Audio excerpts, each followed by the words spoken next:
On a tous connu ça.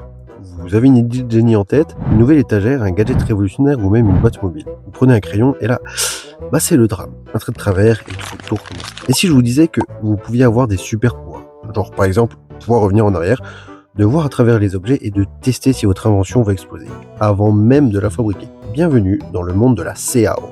CAO, ça veut dire conception assistée par ordinateur. En gros, c'est utiliser un logiciel pour dessiner et modéliser des objets en 2D ou en 3D. Imaginez que Minecraft et un architecte aient eu un bébé. Et bah c'est ça la CAO. Avant, les ingénieurs passaient leur vie sur des planches à dessin géants. Aujourd'hui, on sculpte du numérique. C'est comme de la pâte à modeler, mais avec une précision au millimètre près. Il y a deux grandes étapes. Il y a l'esquisse, c'est le plan de base. On dessine une forme à plat, comme un cercle. Ensuite, il y a l'extrusion. On tire sur cette forme pour lui donner du volume. Et là, c'est la magie. Votre cercle devient un cylindre. Le vrai génie de la CAO, c'est le côté paramétrique. Si vous décidez que votre table est trop petite, vous ne changerez pas tout le dessin. Vous changez juste un chiffre, genre le L égale 200 cm.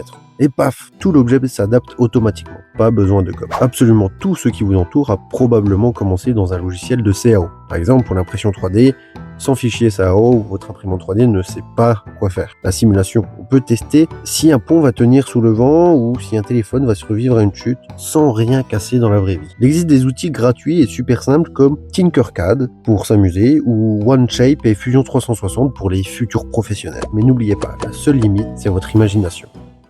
Il y a aussi peut-être la puissance de votre carte graphique.